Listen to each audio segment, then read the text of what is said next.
Why does making friends as an adult feel so What hard? should I wear on a first What the date? hell is a form? But that Why hookup is was buying my not first good. home so What do I want my frustrating? life to look like in 5 years? We want to know too. Since 2012, the Everygirl has been an online destination to help women around the world achieve the life of their dreams. Now, we're excited to bring you the same inspiring content with the Everygirl podcast. Welcome back to the Everygirl podcast. Happy Thursday. I have been in Chicago this week for wedding venue shopping. It was so much fun getting the ball rolling on wedding planning. We have been taking our sweet time getting into it, so it's fun to finally start getting into the planning of it all. If I have any other brides or soon-to-be brides listening right now, I just want to share a reminder that it is supposed to be fun. We repeated it to our planners and to each other so many times this week. We just care about the experience of planning our wedding, which is really just a special day to celebrate our love and commitment to each other. That's it. Being truly enjoyable. If the venue isn't perfect, if your dream flowers are out of your budget, whatever it is, just remember, who cares? Wedding planning does not have to be stressful. It can be an enjoyable thing for you two to do together. It's just getting to plan an amazing party for all your loved ones, but most of all for you. So don't lose the plot because everyone and their mother has told you that wedding planning has to be stressful or overwhelming.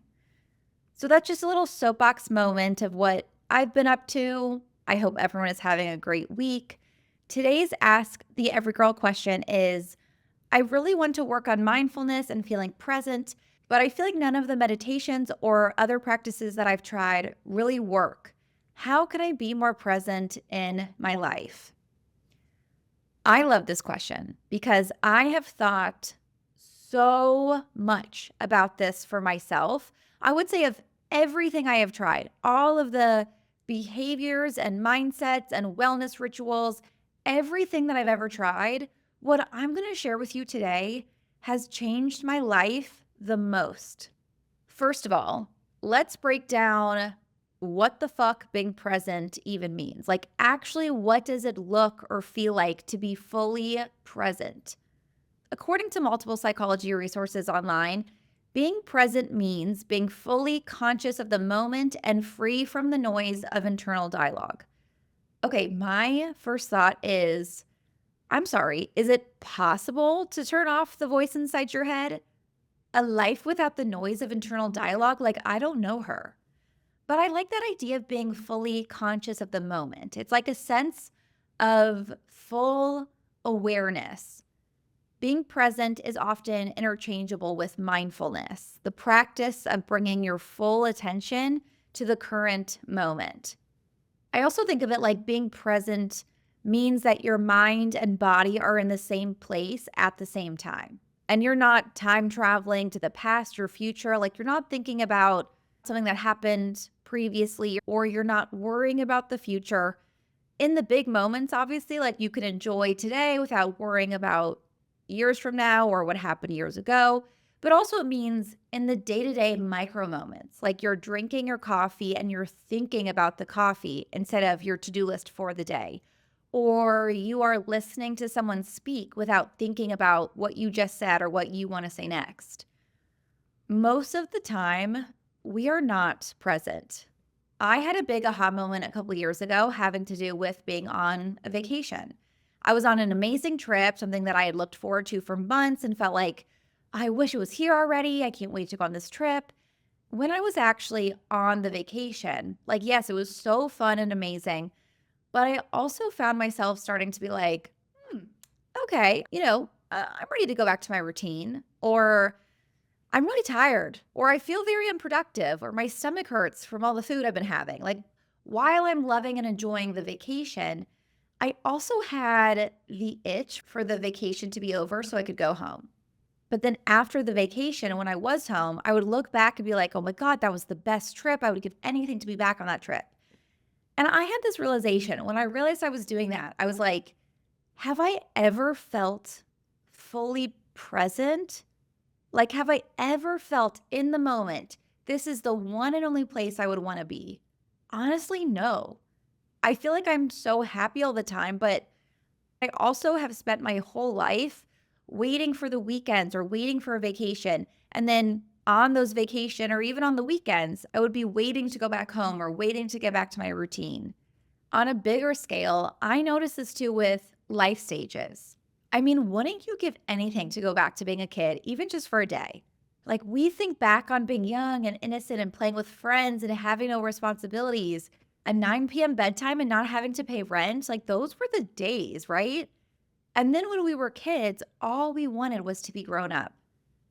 I look back at my college days wishing so bad I could relive that. Like, I was with all my best friends, living with my best friends, going out on weekdays. Like, it was so much fun. Looking back, I would give anything to go to that phase of my life and get to relive it. Did I really feel present in college? No. I spent those years, yes, obviously having so much fun and like enjoying my life. But the first couple years of college, I was really homesick, wishing that I was at home. And then I spent the second half of college being like, I'm done taking classes. I want to get out in the world and work. So I think being present really boils down to knowing you're in the moments you'll look back on fondly when you're in them, if that makes any sense. Being present means that you practice noticing all the things that there is to love about where I am right now, whether I'm on vacation or I'm at home, whether it's the work week or the weekend. This is another maybe weird comparison, and I don't know if anyone else feels this, but you know how when you have a stuffy nose, let's say, and it's so hard to sleep and you're so uncomfortable and you can't breathe, and you're like, I took it for granted 2 days ago when I could fall asleep without a stuffy nose. All I want is just to not have a stuffy nose anymore. I think life is a lot like that. It's the cliche of we aren't aware of what we have until it's gone. Until we have the stuffy nose, we don't know to notice or appreciate the unstuffed nose.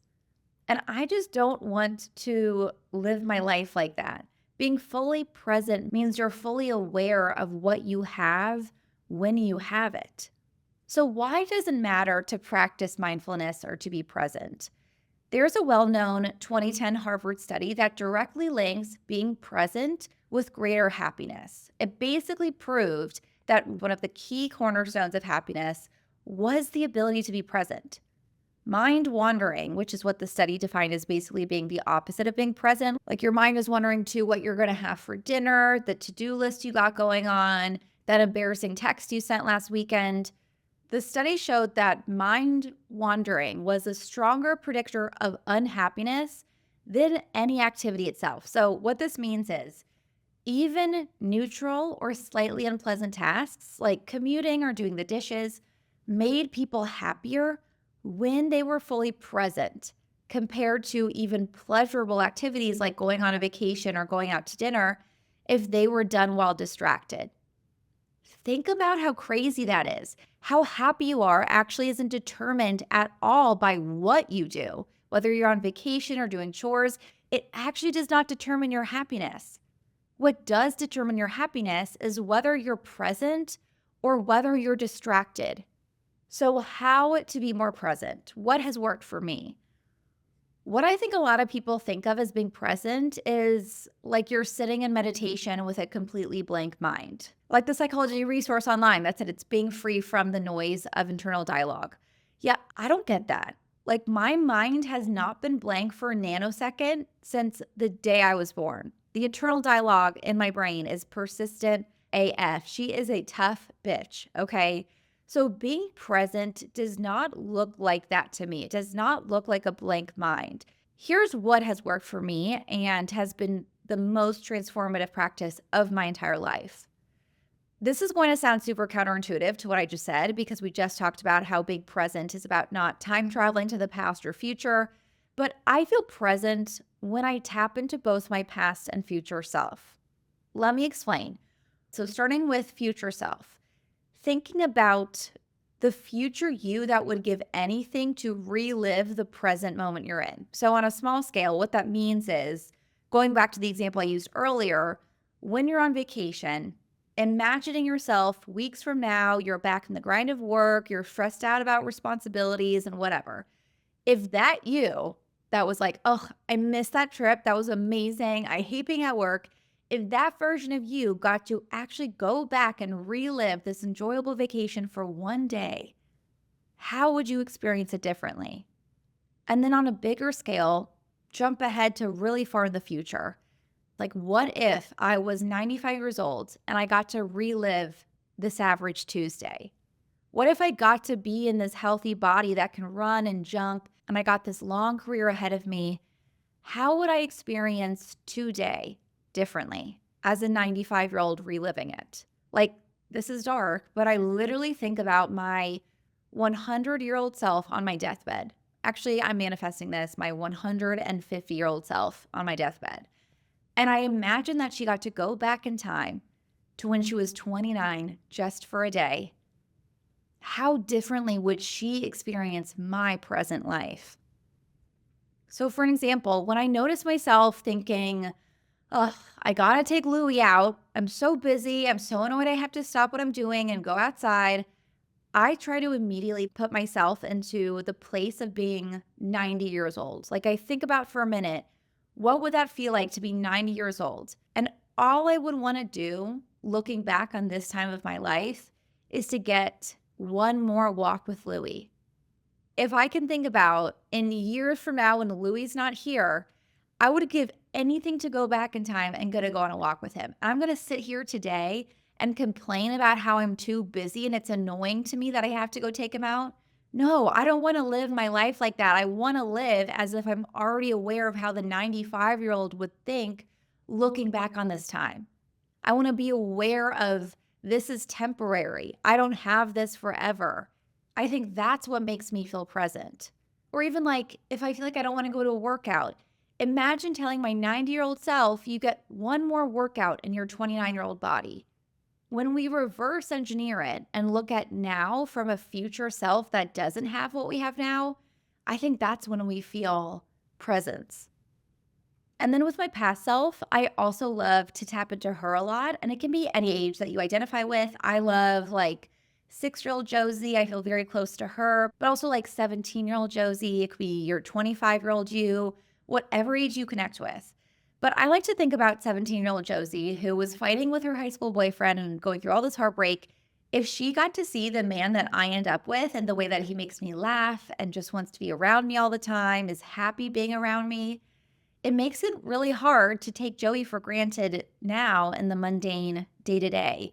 And it's so much easier to feel fully present with him when I get to experience him as my past self that like wanted so badly what I have now.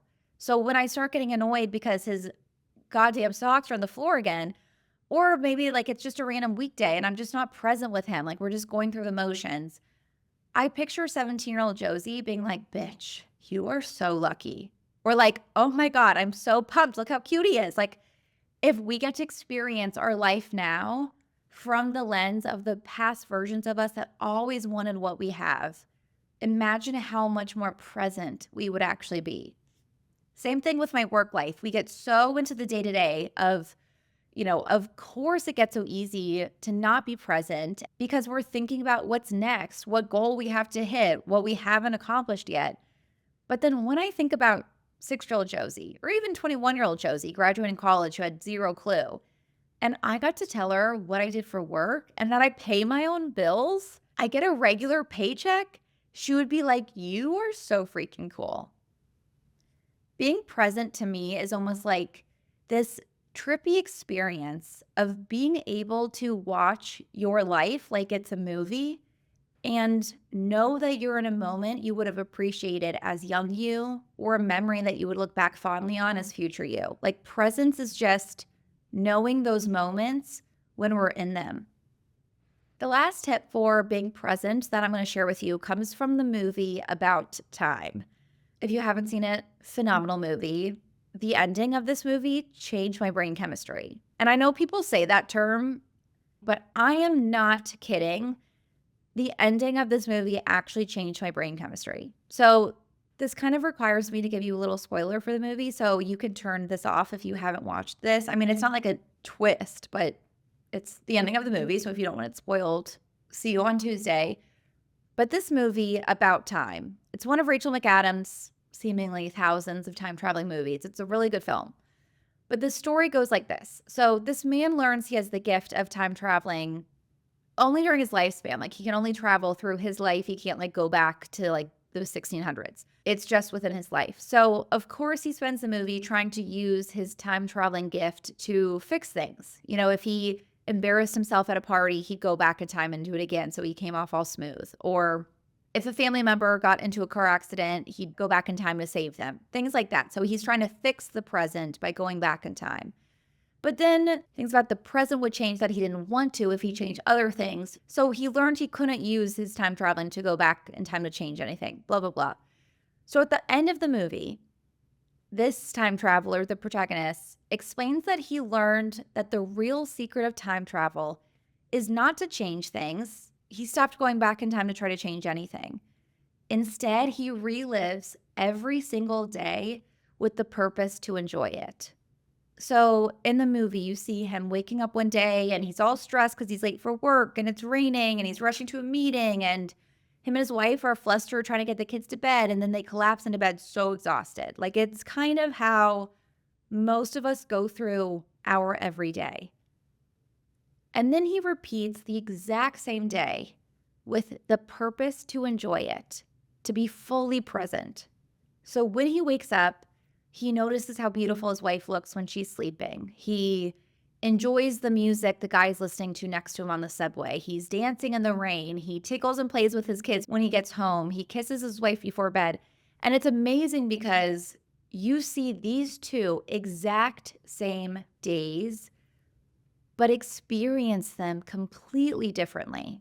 This actually really reminds me of the Harvard study I talked about earlier that showed even neutral or slightly unpleasant tasks like commuting or doing the dishes made people happier when they were fully present compared to pleasurable activities like a vacation or going out to dinner if they were done while distracted.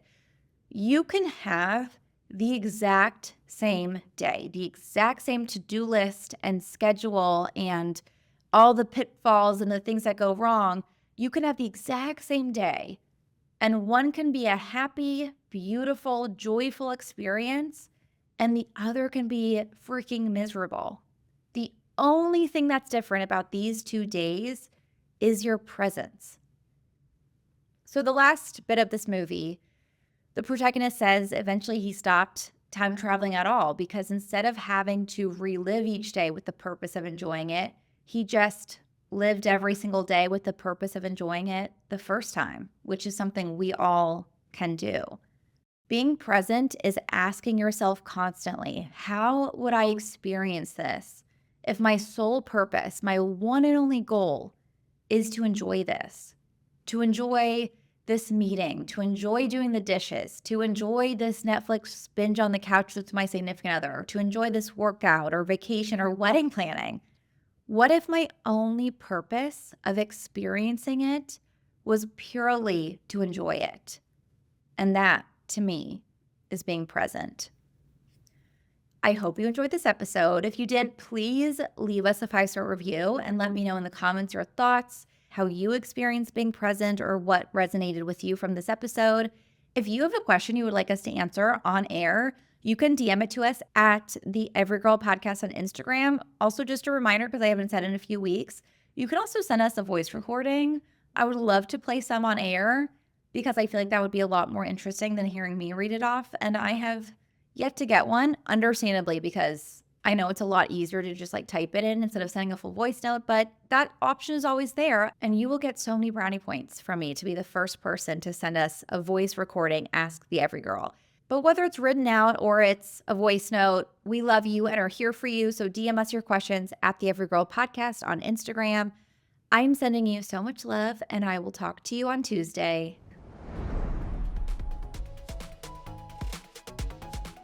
I hope you enjoyed the episode. I know I sure did. Please do not forget to rate, review, and subscribe.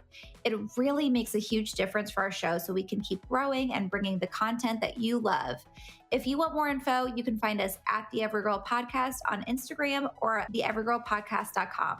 Talk to you next week.